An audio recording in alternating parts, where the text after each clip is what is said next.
এবার নতুন এক কৌশলী ছকে ফের যুক্তরাষ্ট্র আর ইসরায়েলকে ভয়াবহ চিন্তায় ফেলে দিয়েছে ইরান ও রাশিয়া। যুক্তরাষ্ট্রের সঙ্গে শান্তি চুক্তির জন্য ইরান তাদের ইউরেনিয়াম কমাতে পারে, যতটুকু কমানো হবে তা রাশিয়ায় সংরক্ষণ করা হতে পারে। সত্যি যদি ইরান এমন সিদ্ধান্ত নেয়, তাহলে সেটি যুক্তরাষ্ট্র এবং ইসরায়েলের জন্য বড় হুমকি হয়ে দাঁড়াবে বলে মনে করছেন আন্তর্জাতিক বিশ্লেষকরা। দুই আঞ্চলিক কর্মকর্তার বরাতে জানা গেছে, সম্ভাব্য চুক্তিতে ইরান প্রতিশ্রুতি দেবে যে তারা পারমাণবিক অস্ত্র অর্জনের চেষ্টা করবে না। পাশাপাশি দেশটি তাদের উচ্চমাত্রায় সমৃদ্ধ ইউরেনিয়ামের মজুদও পরিত্যাগ করতে সম্মত হয়েছে। আলোচনার সঙ্গে সরাসরি সংশ্লিষ্ট এক কর্মকর্তা জানান, কিভাবে ইরান এই ইউরেনিয়াম ত্যাগ করবে তা নিয়ে আগামী 60 দিনের আলোচনায় সিদ্ধান্ত হবে। তার মতে, মজুদের একটি অংশের সমৃদ্ধকরণ মাত্রা কমিয়ে দেওয়া হতে পারে এবং বাকি অংশ তৃতীয় কোনো দেশে, সম্ভবত রাশিয়ায় স্থানান্তর করা হতে পারে। আর এখানেই বড় ভয় যুক্তরাষ্ট্র এবং ইসরায়েলের।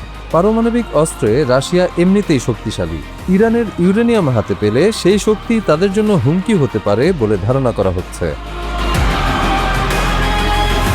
মধ্যপ্রাচ্যের যুদ্ধ পরিস্থিতি নিয়ে ইরানের সঙ্গে একটি চুক্তি প্রায় চূড়ান্ত পর্যায়ে রয়েছে বলে জানিয়েছেন মার্কিন প্রেসিডেন্ট ডোনাল্ড ট্রাম্প নিজেই। তার দাবি, হরমুজ প্রণালী পুনরায় উন্মুক্ত ও পারমাণবিক অস্ত্রের বিষয়টিও ওই চুক্তির অংশ এবং এ নিয়ে আলোচনা বেশিরভাগই সম্পন্ন হয়েছে।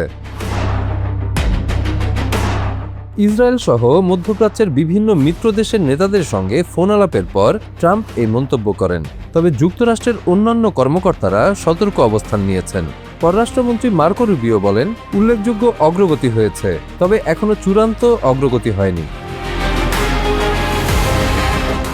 ভারত, অস্ট্রেলিয়া ও জাপানের কর্মকর্তাদের সঙ্গে বৈঠকের জন্য 4 দিনের ভারত সফরে থাকা রুবিও বলেন, আগামী কয়েক ঘন্টার মধ্যেই ইতিবাচক খবর আসতে পারে বলে তিনি আশা করছেন।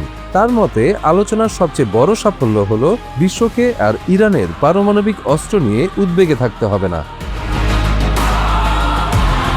ট্রাম্প শনিবার সামাজিক যোগাযোগ মাধ্যমে জানান, তিনি সৌদি আরব, সংযুক্ত আরব আমিরাত, কাতার, পাকিস্তান, তুরস্ক, মিশর, জর্ডান ও বাহরাইনের নেতাদের সঙ্গে কথা বলেছেন। আলাদাভাবে ইসরায়েলের সঙ্গেও আলোচনা হয়েছে। তিনি বলেন, চুক্তির চূড়ান্ত দিকগুলো এবং বিস্তারিত বিষয়ে বর্তমানে আলোচনায় রয়েছে। খুব শিগগিরই তা ঘোষণা করা হবে। তবে তিনি এ বিষয়ে আর কোনো বিস্তারিত তথ্য দেননি।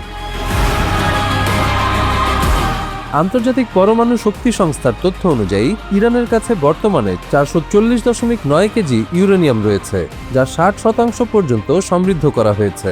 অস্ত্রমানের 90% সমৃদ্ধকরণে পৌঁছাতে এটি প্রযুক্তিগতভাবে খুবই স্বল্প দূরত্বে রয়েছে। এদিকে ইসরায়েলি কর্মকর্তারা মনে করছেন, ইরান সমর্থিত হিজবুল্লাহ এখনও তাদের জন্য বড় হুমকি এবং লেবাননের পক্ষে সংগঠনটিকে নিরস্ত্র করা কঠিন।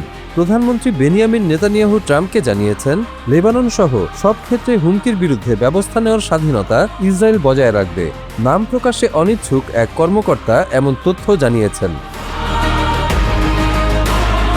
তিনি আরও বলেন, ট্রাম্প নেতানিয়াহুকে স্পষ্ট করে জানিয়েছেন যে ইরানকে পুরো পারমাণবিক কর্মসূচি ভেঙে ফেলতে হবে এবং দেশের বাইরে সব সমৃদ্ধ ইউরেনিয়াম সরিয়ে নিতে হবে। এই শর্ত পূরণ ছাড়া তিনি কোনো চূড়ান্ত চুক্তিতে স্বাক্ষর করবেন না। এমন অবস্থায় ইরান যদি তাদের ইউরেনিয়াম রাশিয়ায় সরিয়ে ফেলে, তাহলে নতুন করে সংকটে পড়বে যুক্তরাষ্ট্র, ইসরায়েল। তাছাড়া ইরান, চীন, রাশিয়া ও উত্তর কোরিয়া জোটে এখনও ভাঙন ধরাতে পারেননি ট্রাম্প। ফলে ইরানে থাকা ইউরেনিয়াম আরও ভয়ঙ্কর হয়ে উঠতে পারে রাশিয়ার ছোঁয়ায়, এমনটাই বলছেন বিশ্লেষকরা।